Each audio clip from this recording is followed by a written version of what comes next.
খালেদা জিয়া সমগ্র বাংলাদেশের সম্পদ। আজকে খালেদা জিয়া বাংলাদেশের সকল মানুষকে অভিভাবক শূন্য করে, আমাদের এতিম করে, সমগ্র জাতিকে এতিম করে উনি চলে গিয়েছে। বগুড়াতে উনি সম্ভবত 15 সালে শেষবারের মতো এসেছিলেন। তারপরে দেখেছেন আপনারা ফ্যাসিস্ট হায়না সরকারের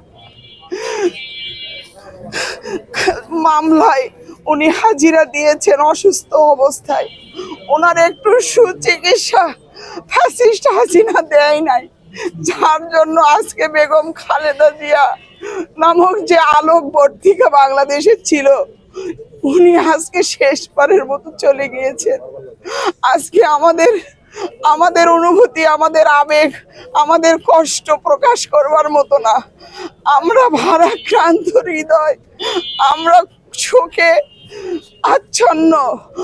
আমরা কি ভাষায় কথা বলবো আজকে জানি না। আমরা বগুড়াবাসী সহ গোটা বাংলাদেশ আমরা অভিভাবক শূন্য।